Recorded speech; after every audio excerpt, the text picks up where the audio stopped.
Cette chronique est une présentation de Passeport Travail de Beauce.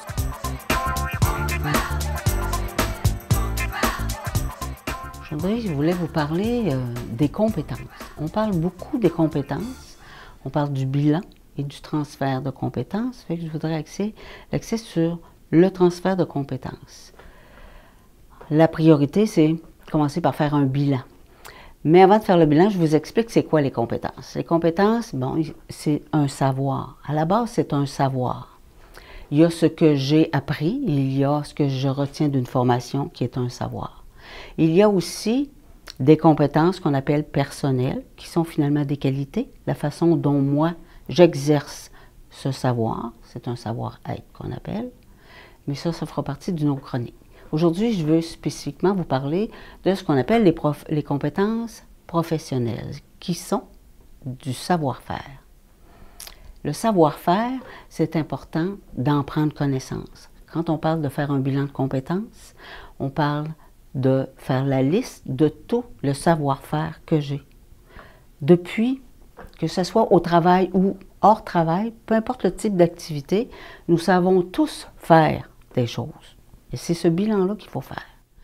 Si j'ai travaillé, par exemple, dans une entreprise où on construit des poutrelles, où on assemble des poutrelles, ce que j'ai appris, c'est, bon, à manier divers outils ou à travailler avec un grand sens de la précision. C'est plus manier des outils, assembler.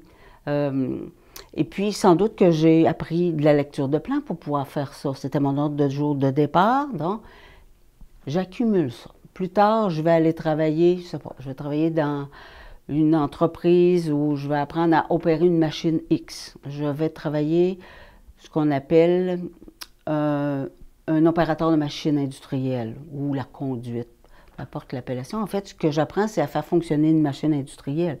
Donc, ce que je vais retenir de ça, ce que j'ai appris, c'est sans doute programmer certains éléments, fournir la machine, m'assurer de la qualité de la machine, m'assurer que ma machine fonctionne bien, de l'entretien minimum. Bon, j'accumule encore du savoir. Donc, j'augmente mon capital de bilan de compétences, finalement. Avec toutes ces compétences, là, il peut y en avoir plusieurs autres, mais mettons avec celle-ci, si je fais un bilan de toutes mes compétences, ça me permet, premièrement, de voir que je ne repars pas à zéro. Si je change d'emploi ou si je change de domaine de travail, je ne repars jamais à zéro. C'est ça qui est intéressant avec le bilan de compétences.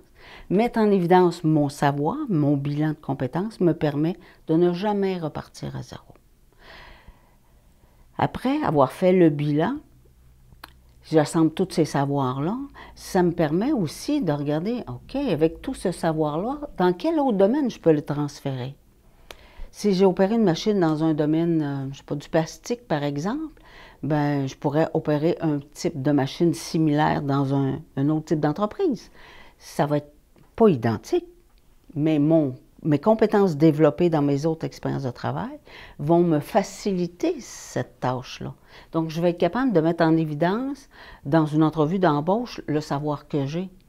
Le reste, ben, je vais l'apprendre en emploi. Comme n'importe quoi, à chaque fois que je fais un changement, je réapprends quelque chose en emploi. Mais je ne repars jamais à zéro. Il y a toujours un bagage qui me suit. C'est ça qui est intéressant dans le bilan de compétences.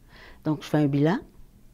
Et après, ça me permet de voir dans le marché du travail où je peux le transférer. Pour pouvoir réaliser cette opération-là, c'est sûr que je dois bien connaître le marché du travail. Bien connaître mon bilan de compétences, c'est sûr et certain de la priorité. On va faire un CV par compétences associées à ça. Puis après, je me renseigne sur le marché du travail, je fais des recherches, je vais voir les exigences ou les différents postes qui sont disponibles et qui m'intéressent, évidemment. L'intérêt, c'est toujours important.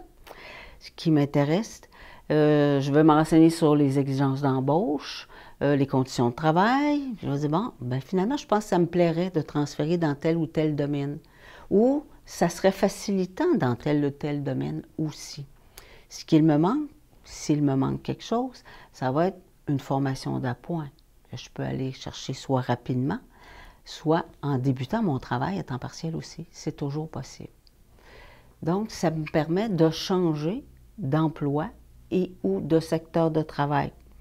dans le domaine connexe ou similaire. Puis ça me permet d'explorer plein d'autres milieux de travail dans lesquels je vais encore acquérir d'autres compétences. Donc, j'augmente mon bilan de compétences. À chaque fois que je fais un changement, j'augmente mon bilan de compétences. C'est drôlement plus intéressant comme ça. Donc, ça fait partie aussi d'une démarche d'orientation. Je n'ai pas nécessairement à réapprendre un métier en passant par le domaine scolaire, par le système pour apprendre un nouveau métier.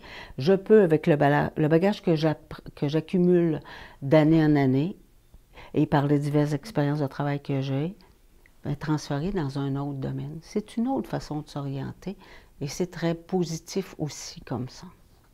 Alors, pour me contacter, pour les personnes qui sont dans la région dite Nouvelle-Beauce, Chaudière-Appalaches, Nouvelle-Beauce jusqu'à Beauceville, vous contactez par téléphone 418-387-7571 au poste 101.